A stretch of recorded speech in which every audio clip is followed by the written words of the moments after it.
केशव प्रसाद मिश्र का उपन्यास कोहबर की शर्त, खंड 4, भाग 1। सारा खेल ही समाप्त हो गया। इस हरे भरे घर की फिजा ही बदल गई।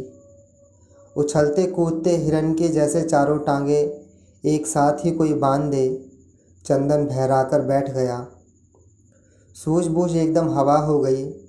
द्वार पर रहता तो वहाँ की उदासी काटने लगती, घर में आता तो बिलखती हुई गुंजा कमल ढाढ़स ही तोड़ देती।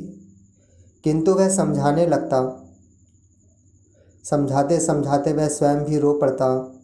बाहर आता तो फिर वही अकेलापन, द्वार खंड की वही उदासी मन को बेधने लगती। यह पचीसा था जिसने आकर द्वार का सारा काम संभाल लिया। रह रहकर चंदन को समझाता रहता, बोधता रहता। वैद्य जी हर दूसरे तीसरे दिन आकर गुंजा से मिल जाते, चंदन से कह सुन जाते। श्राद्ध के बाद वह फिर आए। चंदन द्वार पर ही था। आंगन में खाट पर बैठकर गुंजा से बोले, महतारी ने बुलाया है। गुंजा ने कुछ भी उत्तर नहीं दिया। वह सिर झुकाकर चुपचाप नीचे देखती रही तो वैद्य जी बोले, कुछ दिन के लिए चौबे छपरा चलोगी? चौबे छपरा जाके अब क्या करूँगी बाबू? तुम्हारी महतारी तुम्हें देखना चाहती है, तुम्हारा मन भी बहल जाएगा। अब चौबे छपरा में मेरे लिए रखा ही क्या है? सुख इस घर में भोगा तो दुख के दिनों में नैहर जाके क्या करूँगी? थोड़े दिनों के लिए अगर चली भी चलूँ तो यहाँ रामू चंदन को कौन देखेगा? इनको किस पर छोड़कर चलूँ? रामू तो साथ चल सकता है, वैद्य जी बोले, लेकिन चंदन? वैद्य जी चुप लगा गए तो गुंजा फिर बोली, जब इस घर पर विपत्ति आई है तो घर के सभी लोग एक ही जगह साथ रहकर भोगेंगे। अब मेरे लिए इस घर में दूसरा कौन सहारा है बाबू? मैं चंदन को छोड़कर नहीं जाऊंगी। दुखी भोगने के लिए जब मैं पैदा हुई हूँ तो यहाँ से भागकर मैं भला सुखी होऊंगी। रामू को भेजकर वैद्य जी ने चंदन को द्वार पर से बुलवा लिया। चंदन आया तो बोले, मैं चाहता था चंदन कि गुंजा थोड़े दिनों के लिए चौबे छपरा हो आती।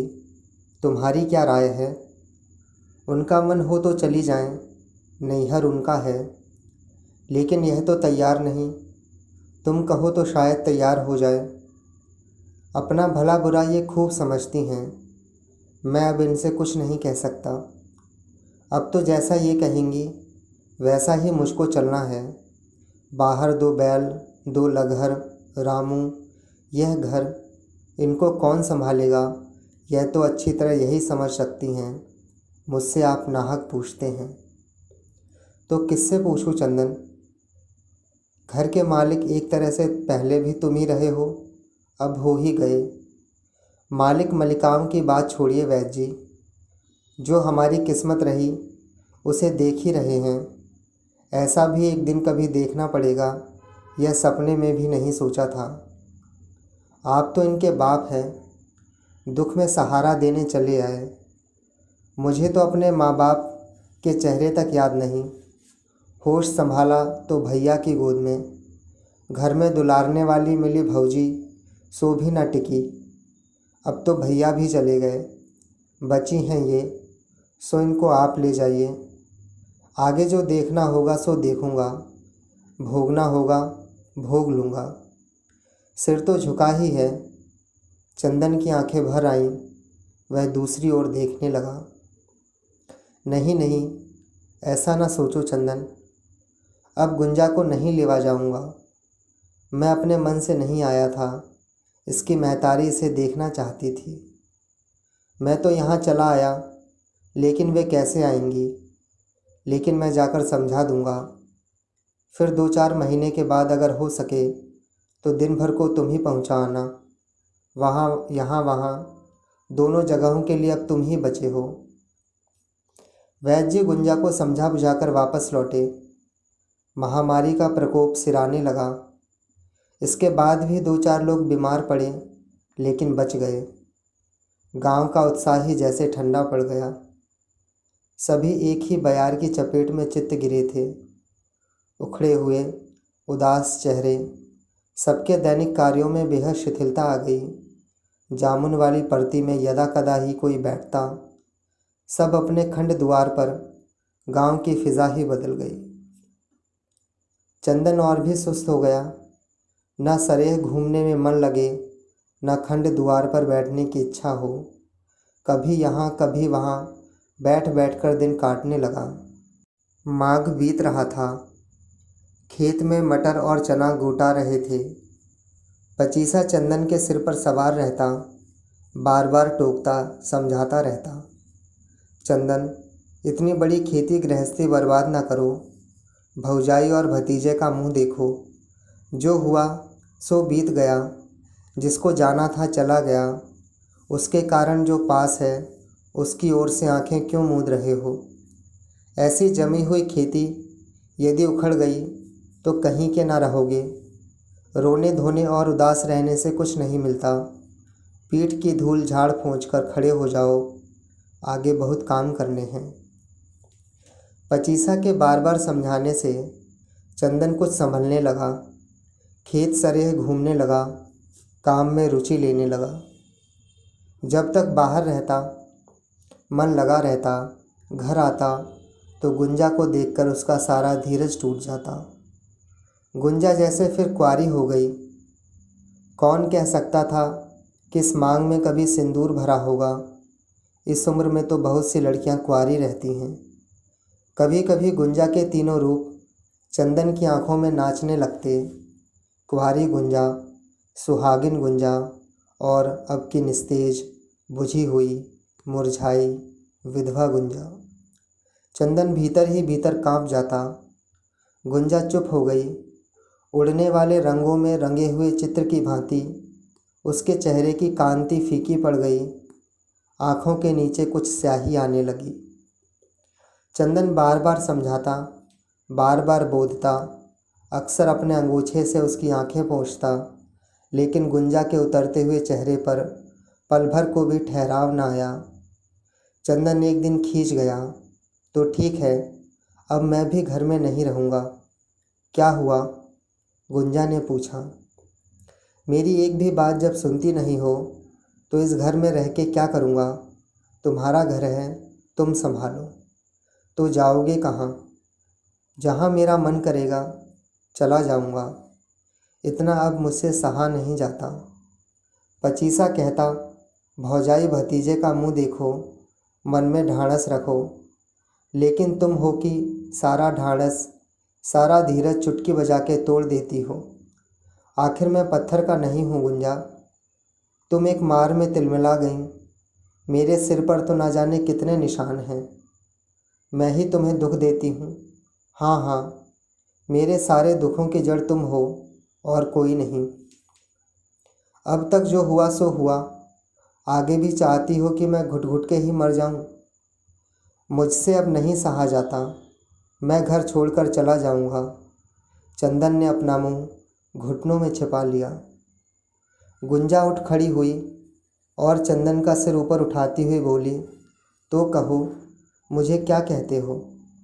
क्या कहना है? मेरी देह छू के कहो कि अब तुम कभी नहीं रोओगी।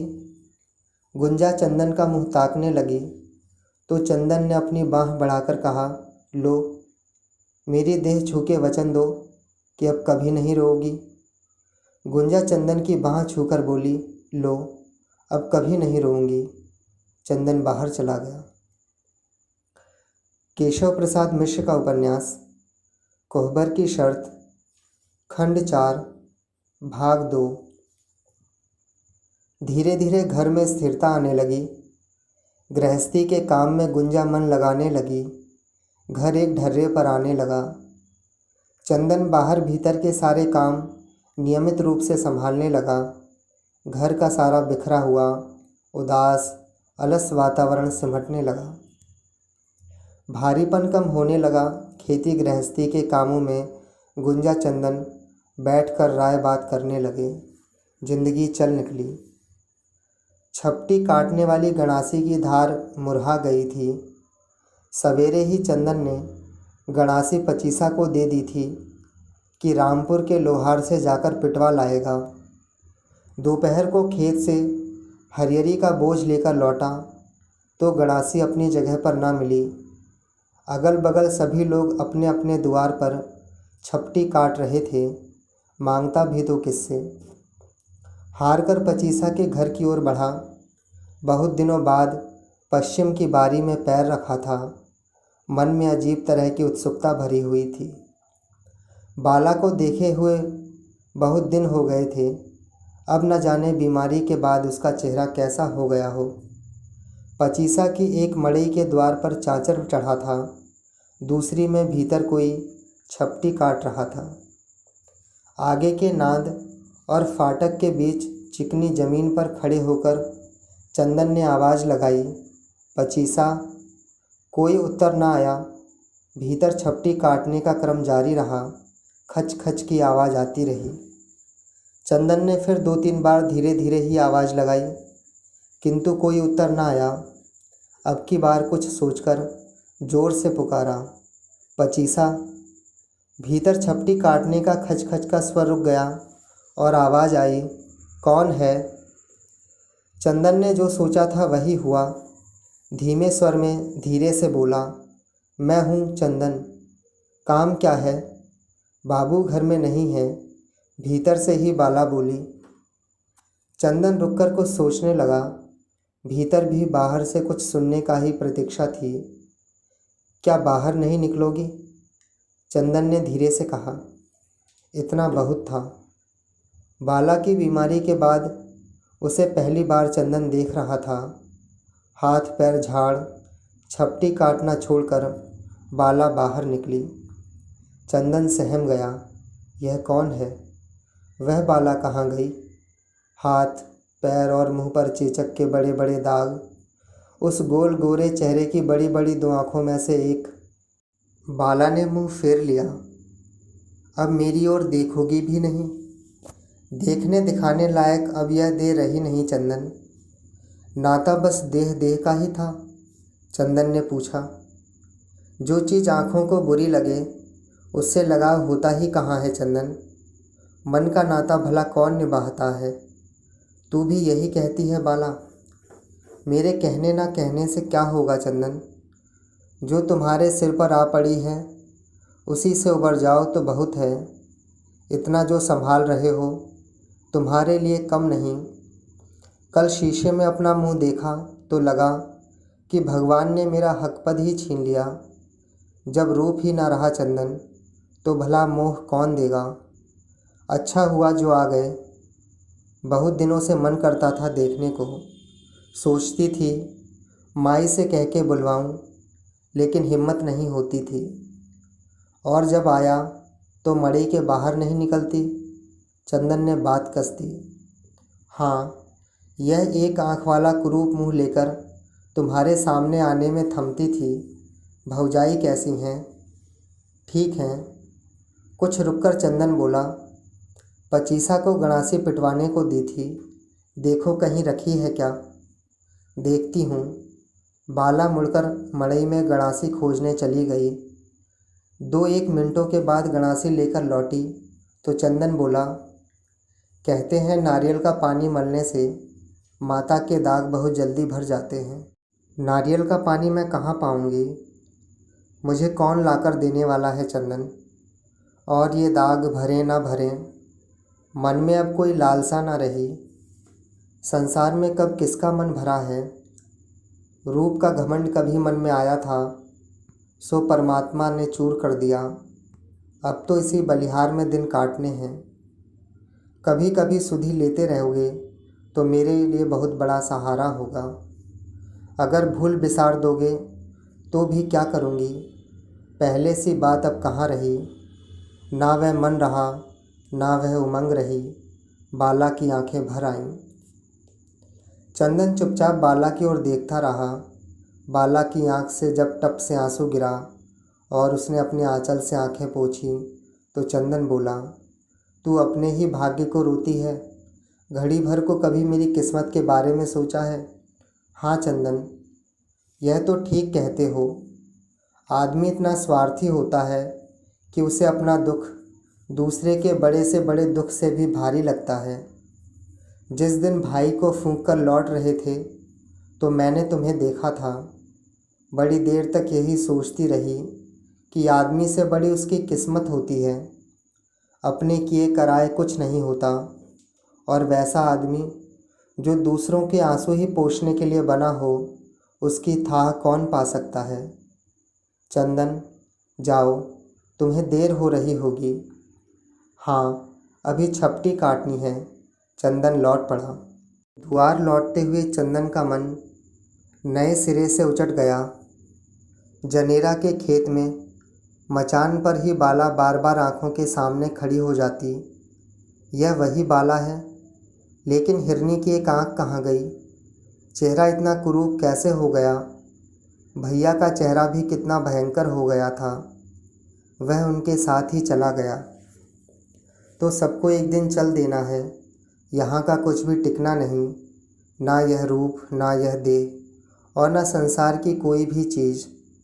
तो यह माया मोह किस लिए? भौजी चली गई, भैया चले गए, एक दिन मैं भी चला जाऊँगा। गुंजा चली जाएगी, बाला चली जाएगी, एक एक करके सब चले जाएंगे। तो यह सब खेल है, तमाशा है। पेड़ों के नीचे से द्वार की ओर बढ़ते हुए चंदन के अगल बगल जैसे कोई गरम बयार बह गई। सामने के खेतों की ओर निगाह गई तो देखा जैसे हल्का पीलापन छा रहा था। खेत पकने लगे। हरी भरी यह सरेह सूख कर झंझना जाएगी, खेत कट जाएंगे। लहलहाती हुई यह धरती एक दिन सुनसान उजाड़ हो जाएगी। चंदन द्वार पर तो पहुंच गया, लेकिन मन में एक अजीब सी उचटन और अनिच्छा भर गई थी। भाई की मौत के बाद से वह जैसे चकोह में पड़कर नाच रहा था, आज जैसे एकाएक किनारे लग गया और आंखों के सामने का सब कुछ अपने असली रूप में साफ साफ दिखाई देने लगा। केशव प्रसाद मिश्र का उपन्यास कोहबर की शर्त, खंड 4, भाग 3। फागुन लग गया था। 10 दिन जाते जाते वैद्य जी फिर आए। गुंजा को 2-4 दिन के लिए ही चौबे छपरा ले जाने की चंदन से विनय करने लगे। गुंजा पास ही धरती पर बैठी हुई थी। वैद्य जी ने चंदन से फिर पूछा, क्या कहते हो चंदन? देखिए वैद्य जी, हमने तो आज तक एक बार भी मना नहीं किया। मैंने तो बीच में इनसे 2-3 बार कहा था कि जाओ चौबे छपरा एक बार हो आओ, महतारी देखने को छछनती होगी, लेकिन इनके गुमसुम चेहरे के आगे अब मेरी एक भी नहीं चलती। अब आप आ ही गए हैं तो अधिक नहीं 10 दिन के लिए इनको लेते ही जाइए, पर इससे आगे ना रखिएगा, नहीं तो फगुआ बीता की कटाई शुरू हुई और आप जानते ही हैं कि अब सारा भार इसी देह पर है। मैं खेत काटूंगा कि रोटी पानी? वैद्य जी प्रसन्न हो गए। चंदन ने गांव की असवारी ठीक कर दी। गुंजा रामू को लेकर चौबे छपरा चली गई। चंदन नितांत अकेला हो गया। दिन में बगल की चाची के घर खा लेता, रात में द्वार पर ही कभी लिट्टी लगा लेता, कभी फुटेहरी, कभी भरपेट दूध ही पीकर रह जाता। उसकी ज़रूरत से बहुत अधिक दूध दोनों जून बच जाता था। कभी किसी के घर दे आता, कभी पचीसा ले जाता। घर में ताला बंद कर दिया तो फिर गया ही नहीं। रामू और गुंजा के चले जाने के बाद सूनापन तो ज़रूर लगने लगा, लेकिन चंदन को यह सूनापन कुछ अच्छा भी लगा। शांत निश्चित होकर वह द्वार पर पड़ा रहता। सांझ सवेरे जानवरों के खिलाने पिलाने में बीत जाता, बाकी समय में फुर्सत और अकेलापन। इस अकेलेपन में मन को उबासने वाली उदासी न होती, बल्कि उसे सोचने समझने का एक हल्का सा सुख मिलता, विरक्तता का सुख। चंदन के मन में नए सिरे से कुछ उभरने लगा। यह माया मोह कुछ नहीं, ब्याह शादी का झंझट सब बेकार है। जो आश्रित हैं बस उन्हें पार लगा दो, घर गृहस्थी बढ़ाना एकदम व्यर्थ है। चंदन ने निश्चय किया कि वह अपना ब्याह नहीं करेगा, किसी भी हालत में नहीं। गुंजा को गए 10 दिन हो चुके थे, किंतु चौबे छपरा से कोई हालचाल नहीं मिला। 5 दिन और, फिर भी कोई समाचार नहीं आया। तो चंदन सकबगाया। फगुनाहट बहने लगी थी, दिल में कुछ उदासी और रूखापन आने लगा था। खेत पियराकर पकने लगे थे। कसकर फगुनाहट बही कि खेत में डांठ सूखकर झंझना गए और कटनी शुरू हुई। चंदन रोज अपने खेत देख आता कि कौन पहले काटने लायक होगा। फगुनाहट 10 दिन रह गया तो चंदन ने वैद्य जी के नाम एक चिट्ठी लिखी और पचीसा के हाथ भिजवा दी। सांझ को वैद्य जी गुंजा और रामू को लेकर आ गए। गुंजा दुबरा गई थी। 15-20 दिन में ही यह हालत, आखिर बात क्या है? चंदन ने गुंजा से पूछा। बात मैं क्या बताऊं?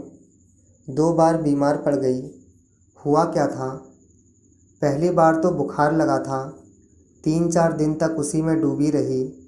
फिर एक दिन चक्कर आ गया और आंगन में बेहोश होकर गिर पड़ी। फिर 2-3 दिन तक खटिया पर से उठा ही नहीं गया। देह का सारा बल जैसे किसी ने हर लिया। बाबू तो अभी भेजना नहीं चाहते थे, लेकिन तुम्हारी चिट्ठी गई तो ना ही ना कर सके। मैं तो चिंता में सूखी जा रही थी कि तुम क्या सोचते होगे, खाने पीने का क्या इंतज़ाम होगा, लेकिन देह के आगे मैं तो बेबस हो गई। खाना पीना तो चल ही जाता था। पहले 2-4 दिन तक तो अकेले रहना अच्छा लगा, लेकिन बाद में मन ही उचट गया। रामू भी चला गया था, सो अपना तो कोई दिखाई ही नहीं पड़ता था। घड़ी 2 घड़ी के लिए भी चौबे छपरा एक बार क्यों नहीं आए? मेरा मन नहीं लगता था। आ गए होते तो मैं भी चली आती। चौबे छपरा में मेरा अब क्या धरा है? चंदन ने एक लंबी सांस खींची। वहाँ जाने को अब मन नहीं करता। संबंध तो ऐसा हो गया है चौबे छपरा से कि जीवन पर्यंत आना जाना लगा ही रहेगा। लेकिन मुझे लगता है कि चौबे छपरा में चोरी करते हुए ही मैं पकड़ लिया गया। खैर हटाओ, इन बातों में अब क्या धरा है। गुंजा चंदन को अपलक ताकती रही। चंदन ने बात ही मोड़ दी। गांव में कटिया करने वाले बनिहार आने लगे हैं। खेत पक चले हैं। फगुआ के बाद ठहरेंगे नहीं। कटाई लग ही जानी चाहिए। अगर कहो तो बनिहारों को बयाना दे दूं। ये सब मुझसे पूछ के होगा तो किससे पूछूं? अब कौन रह गया है? जब कोई था तब भी मलिकार तुम ही थे चंदन। मुझसे पूछना हो तो इस घर के बारे में पूछो, खेती के बारे में मैं क्या जानती हूँ। लेकिन बनिहार आने लगे हैं और कहते हो कि फगुआ के बाद ठहरेंगे नहीं, तब तो बनिहारों को बयाना देकर छींक लेना ही ठीक होगा। चंदन ने 15 बनिहारों को बयाना दे दिया। फगुआ आ गया, लेकिन इस वर्ष किसी ने भी रंग नहीं खेला। बलिहार ने होली नहीं मनाई। इस महामारी ने सबके मन का उत्साह ही हर लिया था। होली बीती। चंदन खेतों की कटाई में जुटा। बनिहारों के दल गांव की सरेह में जुट गए। खलिहानों में अनाज के बोझे टलियाए जाने लगे। अंजोरिया रात में बनिहार रात भर काटते रहते। चंदन के साथ पचीसा और उसका परिवार था। चंदन ने पचीसा को एक बार मना भी किया कि साथ में खुद रहे, बाला और उसकी महतारी को कटाई में ना लाए, लेकिन वह माना नहीं। बोला, खाने भर को अनाज मुझे मिलने लगा चंदन, तो हम बदल नहीं गए। हम अब भी तुम्हारे लिए वैसे ही हैं।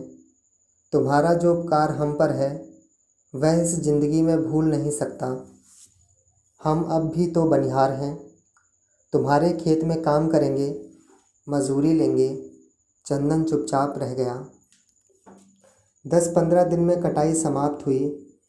खलिहान में बोझ गंज गए। दिन को धूप में मज़े की गर्मी आने लगी।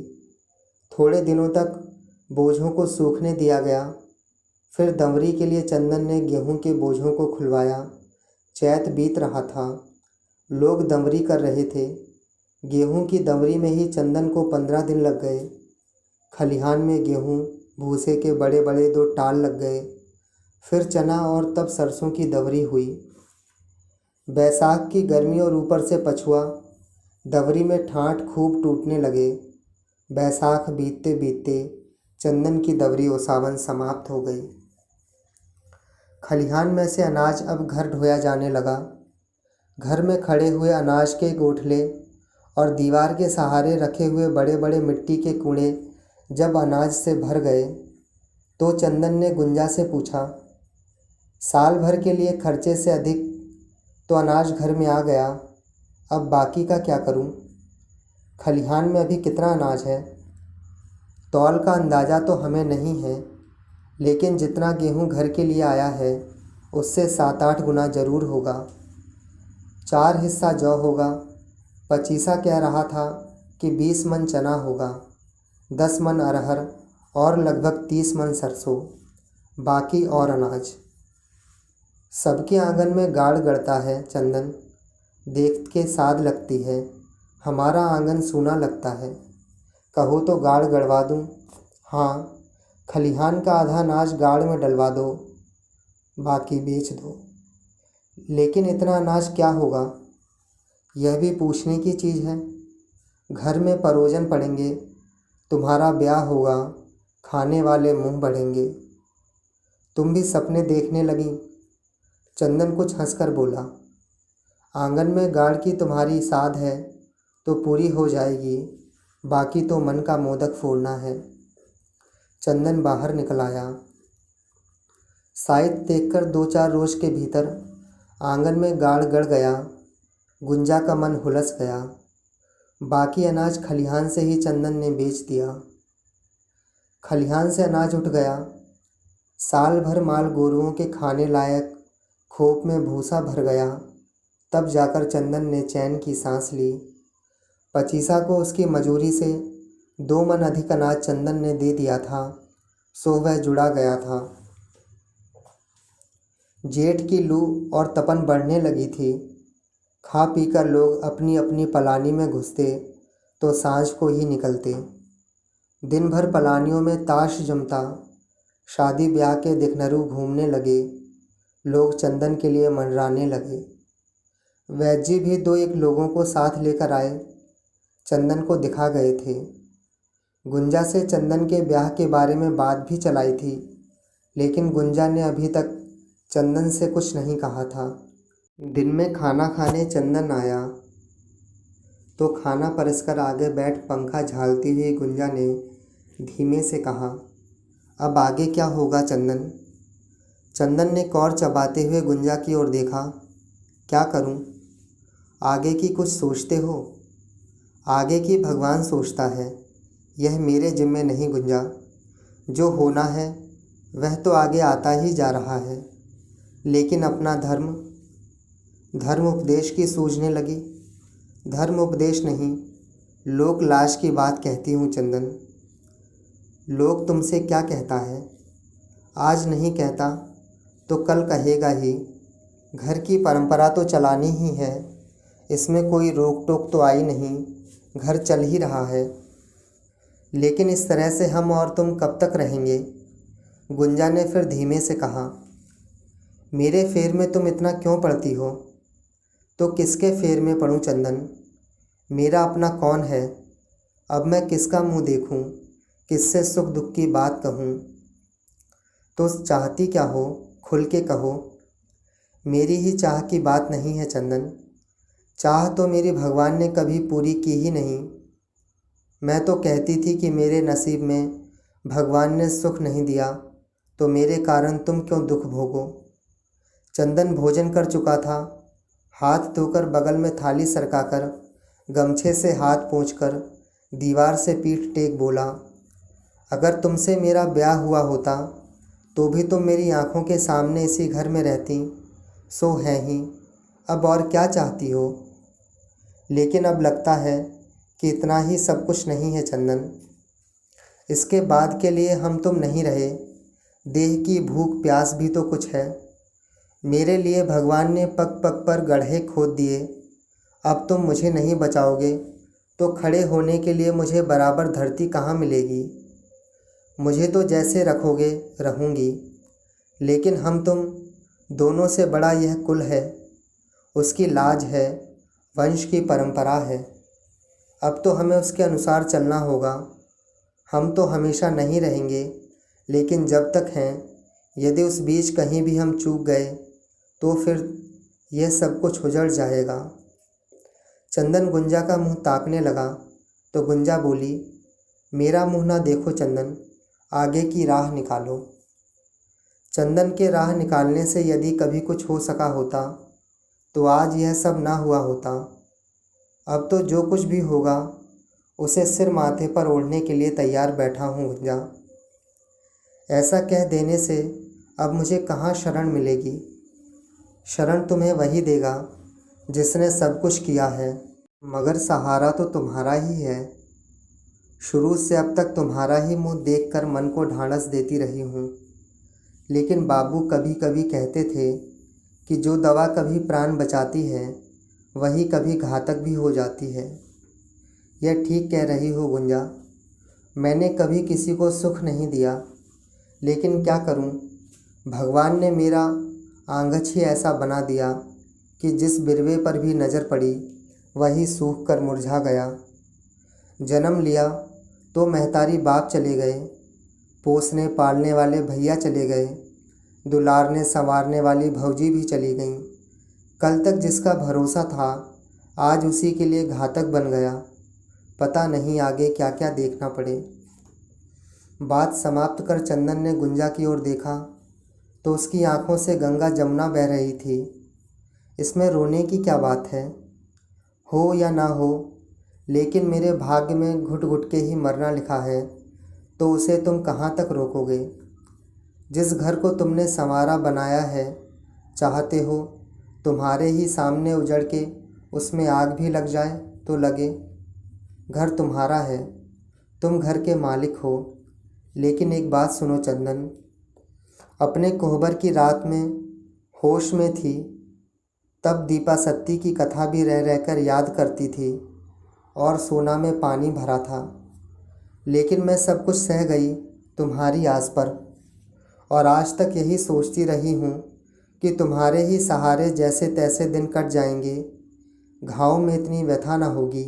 लेकिन क्या, लेकिन अब तो तुम मेरी बात भी सुनने को तैयार नहीं हो। तुमने कहा ही क्या जिसे मैंने सुना नहीं। अपनी ही ओर से नहीं कहती, औरों की ओर से भी कहती हूँ। 2 बार बाबू आए, दोनों बार उन्होंने मुझसे कहा कि मैं तुम्हारे ब्याह की बात चलाऊँ। मेरा ब्याह? चंदन कुछ चौंक कर बोला, हाँ तुम्हारा ही। और तुम अगुवाई करोगी? यह भी हो सकता है। चंदन ठठाकर हंस पड़ा। अभी खिलवाड़ से तुम्हारा पेट नहीं भरा गुंजा, मेरे दुख से तुम्हें संतोष नहीं हुआ। अगर यह खिलवाड़ है चंदन तो ठीक है, तुम्हारे जो मन में आए करो। तुम्हारी राह रोकने वाली मैं कौन होती हूँ। मैं तो अपने जीने की राह बनाना चाहती थी, लेकिन तुम्हें दूसरे ढंग से सुख मिलता है तो वही करो। मुझे तो अब भी दीपा सत्ती की कथा भूली नहीं है। सोना में बाढ़ फिर से आएगी। और गुंजा की आंखें एकाएक मुद गईं। वह दीवार के सहारे टिक गई, दांत बैठ गए। जब धरती पर गिरने लगी तो चंदन की निगाह पड़ी। लपक कर गुंजा की गर्दन और पैर के नीचे हाथ लगा चंदन ने उठा लिया और बगल की चारपाई पर सुलाकर मुंह पर पानी के छींटे देते हुए उसने गुंजा की नाक दबा दी। थोड़ी देर में गुंजा ने आंखें खोल दी। चंदन सिरहाने बैठ पंखे से हवा कर रहा था। हाथ उठाकर गुंजा ने मना किया, किंतु चंदन ने गुंजा को करवट लिटा दिया और पंखा हाँकता रहा। गुंजा का चेहरा एकदम पीला हो गया था। आँखों के नीचे स्याही सी भर आई थी। लगभग आधे घंटे के बाद वह बैठ सकी। तो चंदन, मुझे इस घर में नहीं रखोगे? अपना ब्याह नहीं करोगे? मेरे ब्याह करने न करने से तुम्हारे यहाँ रहने में क्या अंतर पड़ता है? ना तुम्हारी दुल्हन के तुम्हारे साथ मुझे अकेला कौन रहने देगा? और दूसरा, ऐसा कौन सा ठौर है जहाँ तुम्हारे बिना मैं जी सकती हूँ। गुंजा की आंखें फिर भर आईं। बोलो ना चंदन, मेरे लिए क्या कहते हो? मुझे कुछ नहीं कहना गुंजा। मरे की देह पर जैसे 2 मन, वैसे 4 मन। लेकिन भैया की बरखी भी अभी नहीं हुई और तुमने ब्याह की बात उठा दी। मैंने नहीं, बाबू जब आते हैं तो यही पूछते हैं। मैं उन्हें क्या कहूँ? अब उन्हें जवाब दे दूँगी। लेकिन एक बात सुनो गुंजा, तुम्हारे गांव में ब्याह नहीं करूँगा। क्यों? हर बात में सवाल न किया करो। अगर मेरा ब्याह होना ही है तो दूसरे गांव में ही होगा। ठीक है, मैं भी नहीं चाहती कि चौबे छपरा में तुम्हारा ब्याह ना हो। ब्याह होगा, इतना ही है, मैं बाबू से कहूँगी। केशव प्रसाद मिश्र का उपन्यास कोहबर की शर्त, खंड 4, भाग 4। जैसे सागर की लहर आए और तीर पर का सभी कुछ बहा ले जाए, खेलने वाले बच्चे तीर पर छूटे हुए शंख और सीपियाँ ही बटोरकर संतोष करें, गुंजा को भी वैसा ही लगा। नए सिरे से उसने ज़िंदगी शुरू की। चले गए का मन में जितना दुख था, बचे हुए का उतना ही बड़ा आसरा था। गुंजा इसी आधार पर टिक गई। बिखरे मन को समेटना शुरू कर दिया। मन तो सिमटा, लेकिन देह को बटोर न सकी।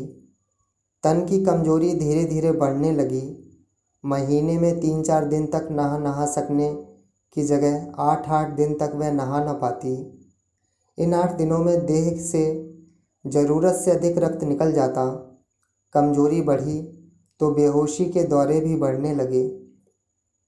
चंदन नई मुसीबत में पड़ा।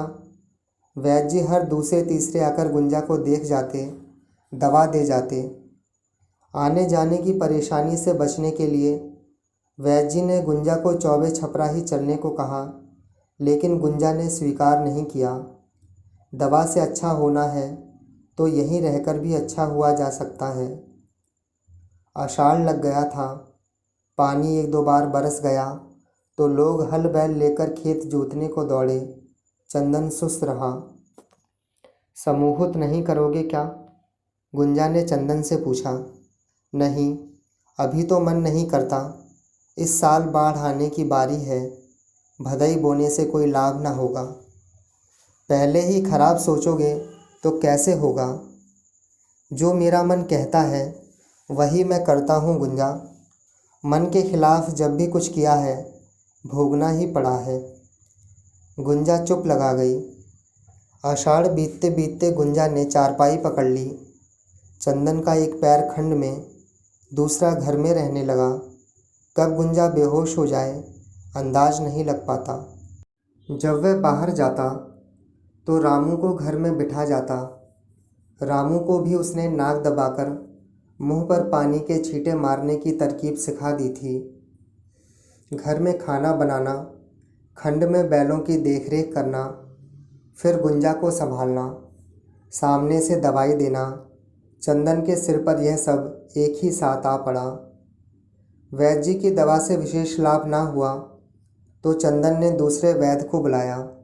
बुलाया क्या, वैद्य जी स्वयं ही ले आए। किंतु हालत में बहुत सुधार ना हुआ। चारपाई पर बैठने या उठने के लिए चंदन को ही सहारा देना पड़ता। घर का सारा उत्साह थम गया था। कोने कोने में जैसे सूनापन भरने लगा। चंदन के मुंह पर एक नई उदासी छाने लगी, अजीब सी करुणा भरी उदासी। भैंस बिसुक गई थी। सेवा न होने से कुसारी हो रही थी। चंदन ने गुंजा को बिना बताए ही भैंस को बेच दिया। केवल गाय लगती थी, जिससे घर का काम किसी तरह चल जाता था। द्वार पर के कामों को जल्दी से निपटाकर चंदन घर आ जाता। कमज़ोर होने से गुंजा चिड़चिड़ी हो गई थी। तनिक सी देर में मुंह फुला लेती या रोने लगती। चंदन को उसे मनाने और चुप कराने में ही परेशानी होने लगी। किंतु चंदन गुंजा की सेवा में तनिक भी थका नहीं। नियम से गुंजा को भोर में उठाता, दतुअन कुल्ला कराता, दवाई पिलाता, बिस्तर झाड़ता, दूध देता। वैद्य जी के बताए अनुसार भोजन देता। गुंजा की सेवा में चंदन तन्मय हो गया, जैसे सेवा करने की मन की कोई पुरानी साध पूरी करने लगा।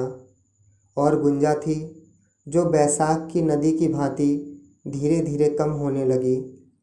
चेहरे की आभा बिलाने लगी, भरा हुआ गोल मुंह दबने लगा, कनपटी दोनों ओर से दब गई, गाल की हड्डियां उभर आईं, देह खाट पर जैसे सट गई। बहुत दिनों से बालों में कंघी नहीं हो पाई थी, इसलिए सिर में खुजली मच रही थी। पहले चारपाई पर बैठकर ही वह कंघी कर लेती, पर जब देह में उतना भी बल नहीं रहा तो वह लाचार हो गई। सिर की चुनचुनाहट जब अधिक बढ़ गई तो उसने चंदन से कंघी मांगी। कंघी तो हाथ में पकड़ ली, किंतु बाहों में इतनी शक्ति ना थी कि कंघी से बालों को खींच सके। हार कर कंघी सिरहाने रख दी। चंदन ने कंघी ले ली और सिरहाने पीढ़े पर बैठकर गुंजा के बालों में हाथ लगाया। अब ये भी करोगे? गुंजा की आंखें भर आईं। जितना इस भाग्य में लिखा है उतना तो करना ही पड़ेगा गुंजा। अच्छा तो ये होता कि कैंची से इन बालों को ही काट देते। क्या? हाँ, मैं ठीक कहती हूँ। मुझ में दम नहीं कि अब दूसरे तीसरे इनमें कंघी करूँ। और तुम अकेली देह क्या क्या करोगे? बालों में लाटा बन जाएंगे, तब तो और भी तकलीफ़ होगी। इतने लंबे लंबे बाल फिर कितने दिन में उगेंगे यह भी सोचती हो? उग के करेंगे ही क्या चंदन? अब ये किस काम के रहे? अब तो इनको संवारने में भी लोगों को बुरा लगेगा। कहाँ पर करूँ मैं सिंगार? चंदन कुछ नहीं बोला, बालों में कंघी करता रहा। 4-5 बार में ही टूटे हुए बालों से कंघी भर जाती। चंदन जब कंघी साफ करने लगा तो गुंजा फिर बोली, इन्हें टिकना नहीं है चंदन। ऐसी बीमारी में ये बाल नहीं बचेंगे। मेरा मोह न करो, इन्हें काट डालो। तुम्हारा मोह मैंने किया ही कब है गुंजा? और अब मोह करने न करने से होता ही क्या है? जैसे देह के लिए दवा खा रही हो, वैसे ही इनके लिए भी तो कुछ होना चाहिए। आखिर ये भी तो उसी देह में हैं। तुम तो मानते ही नहीं हो। मैं तो कहती हूँ कि अब दवा पानी भी बंद कर दो। जिससे कुछ लाभ ही ना हो, उसे खाना न खाना दोनों बराबर हैं। जब दुखी भोगना है तो दुनिया भर की परेशानी में अपने को डालने से क्या लाभ? बक बक ना करो, चुपचाप पड़ी रहो।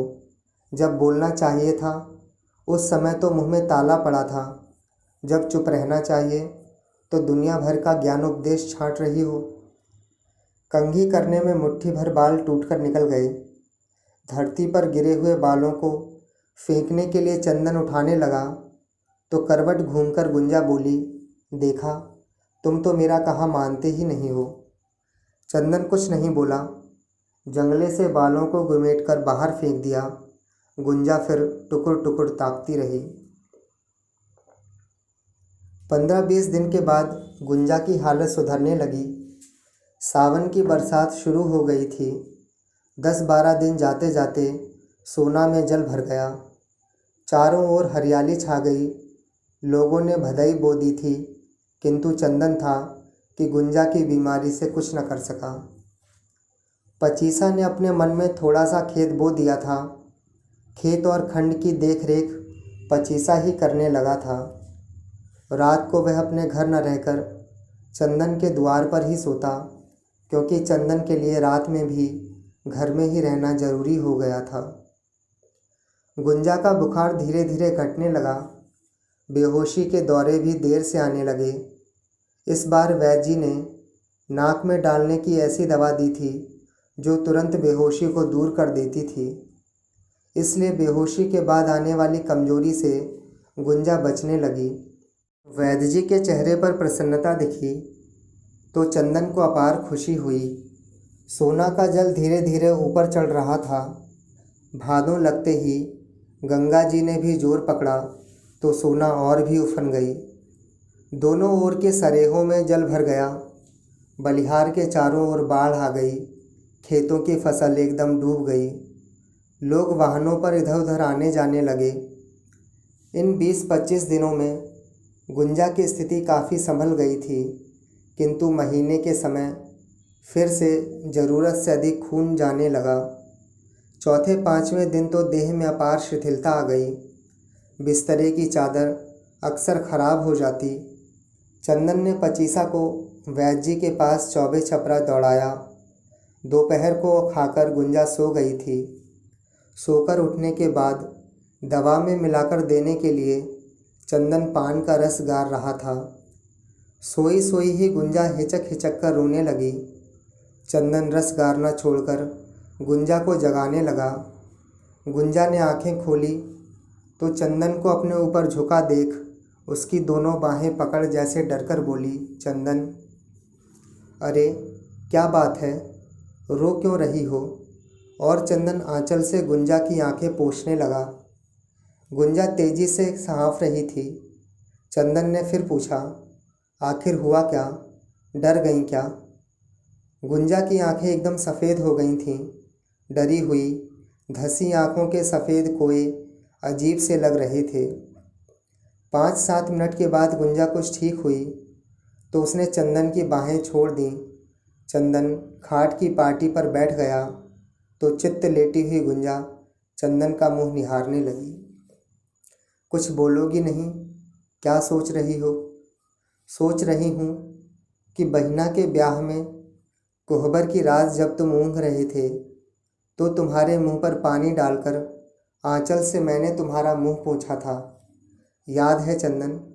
और आज तुम मेरे आंसू पोंछ रहे हो।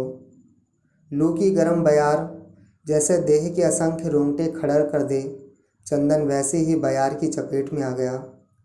भूल गए क्या चंदन? नहीं, याद है गुंजा, और यह भी याद है कि उसी रात तुमने एक शर्त भी बंधी थी, लेकिन शर्त क्या थी आज तक मेरी समझ में नहीं आया।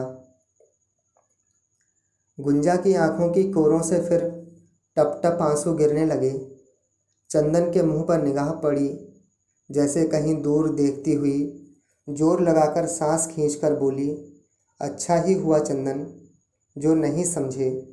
वह तो ऐसी शर्त थी जिसमें हम दोनों ही हार गए। गुंजा की सांस फिर तेज चलने लगी। कमर के नीचे बिस्तरे की चादर खून से तर हो गई। चंदन बदलने के लिए गुंजा को करवट लिटाया तो मूर्छा का आक्रमण हो गया और वह आंखें मूंदकर जैसे किसी शून्य में खो गई। चंदन उसकी नाक में दवा डालकर बेहोशी दूर होने की प्रतीक्षा में चिंतित डरे मन से उसके सिरहाने बैठ गया। गुंजा के चेहरे पर पसीने की बूंदें मोती के दानों की तरह उभरने लगीं। चंदन अपने गमछे से धीरे धीरे उन्हें पोंछता जा रहा था। लगभग 20-25 मिनट के बाद गुंजा ने फिर पहले ही की तरह डरी हुई आंखें खोल दी। चारों ओर देखकर बोली, चंदन, क्या है? सामने आओ, इस तरफ। चंदन गुंजा की खाट की दाहिनी पाटी पर बैठ गया। गुंजा का चेहरा इस बार पहले से अधिक भयभीत लग रहा था, बेहद डरा हुआ। मैं यही हूँ गुंजा, तुम इतनी घबराती क्यों हो?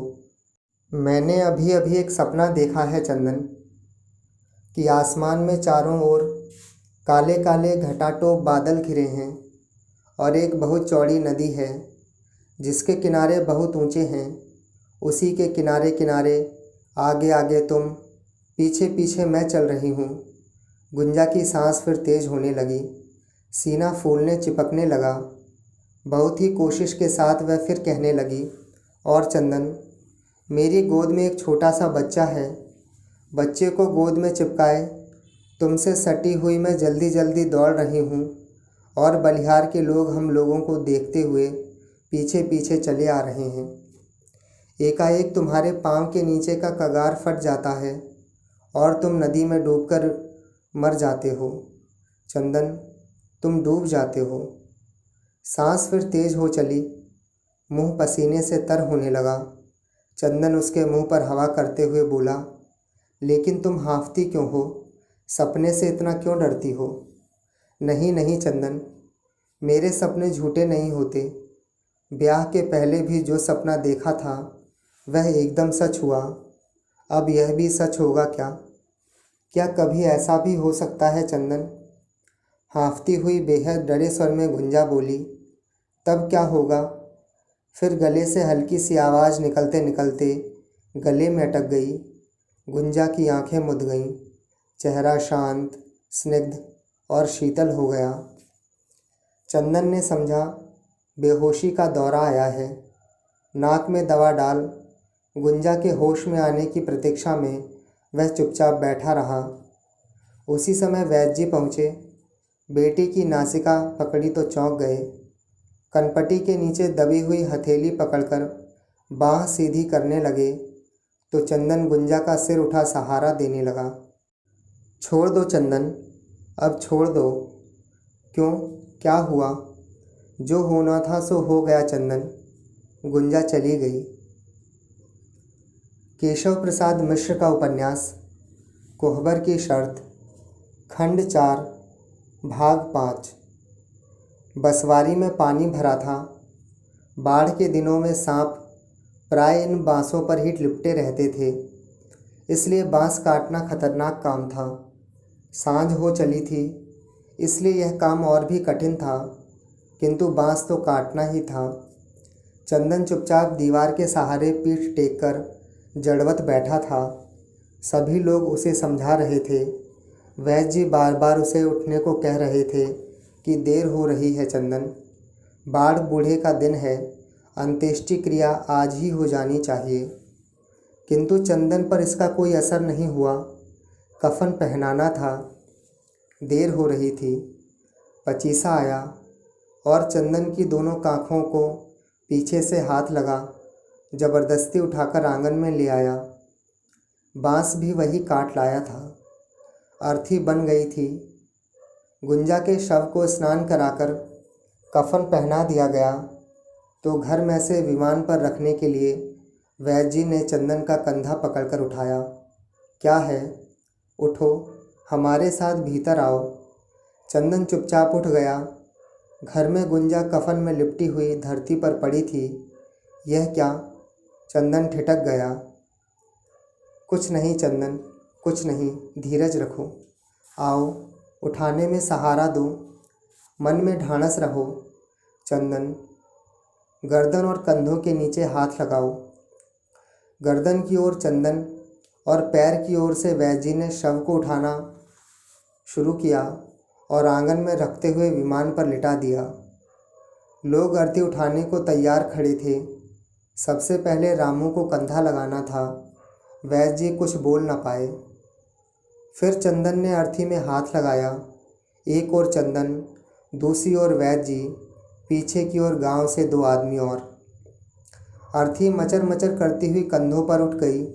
ले बाबुल घर आपनो, मैं चली पिया के देश। मरघट तो पानी में डूबा था। जलाने की कोई सुविधा न थी। शव को केवल जल में प्रवाह कर देना था। गंगा जी का जल तो चारों ओर फैला था, किंतु शव को गंगा की मुख्य धारा में ही डालना था। गंगा जी वहाँ से लगभग 2 मील पड़ती थीं। गांव के किनारे 4 डोंगियाँ आदमियों से भरी हुई तैयार थीं। 5वीं डोंगी के बीच की जगह चाँचर से पाट कर अर्थी रखने के लायक बनाई गई थी। अगली फेंक पर चंदन, वैद्य जी और रामू बैठे। पीछे की ओर 3-4 लोग। आगे पीछे अगल बगल 5 डोंगियों पर बरसात की उस अंधेरी रात में गंगा जी की ओर बढ़ चली। सुनसान भयानक रात। केवल एक नाव पर जलती लालटेन का प्रकाश आगे की राह दिखा रहा था। आकाश के घने काले भूरे बादलों ने विदा की इस बेला को और भी भारी कर दिया था। बलिहार छूटा। गंगापुर की घनी बसवारियों से भी आगे निकल गए। गंगा जी की मुख्य धारा भी आधा मील थी। बाढ़ का उफनता हुआ जल लोगों के मन में और भी भय कर रहा था। गंगा की बीच धारा में जब डोंगियां पहुंच गईं तो पुरोहित ने गुंजा के मुंह पर का कपड़ा हटाते हुए कहा, बेटी का मुंह आखिरी बार देख लीजिए वैद्य जी। वैद्य जी कुछ पास सरक गए। लालटेन की रोशनी मुंह पर कर दी गई। वैद्य जी पीछे हटते हुए बोले, चंदन, तुम भी आ जाओ। चंदन ने पास आकर गुंजा के मुंह पर का कपड़ा अच्छी तरह हटा दिया। लालटेन अपने हाथ में लेकर बत्ती उकसाकर रोशनी कर दी। घुंघराले बाल, उभरे ललाट के नीचे मुदी हुई आंखें जैसे गाढ़ी निद्रा में लीन। वैद्य जी, मुँह तोप दूँ? चंदन ने पूछा। वैद्य जी फफक कर रो पड़े। चंदन ने मुंह ढक दिया। आगे पीछे दोनों बांसों में मिट्टी के 4 घड़े मजबूती से बांध दिए गए। 2 डोंगियां कठिनाई से सटाकर पानी में अर्थी उतारी जाने लगी। एक ओर के बांस चंदन पकड़े था, दूसरी ओर के 2 आदमी। चंदन, साध के छोड़ना, एक साथ, वैद्य जी बोले। पहले घड़ों में जल भर दिया गया। फिर लोग एक दूसरे से छोड़ने के लिए कहने लगे, किंतु चंदन था जो बांस को पकड़े रहा। चंदन, छोड़ो, छोड़ो चंदन, खतरा करोगे क्या? बढ़ी गंगा की धार है, नाव उलट जाएगी। वैद्य जी ने चंदन का हाथ झकझोरकर छुड़ा दिया। गहरे अतल जल में गुंजा समा गई। हल्की सी एक भंवर आई, लेकिन साधकर हिसाब से नावें बलिहार की ओर मोड़ दी गईं। गांव की ओर पीठ करके बैठा हुआ चंदन भंवरों से भरी हुई इस मटमैली धारा को थोड़ी देर चुपचाप देखता रहा। फिर अपने मुड़े हुए दोनों घुटनों के बीच सिर टेक उसने आंखें मूंद लीं।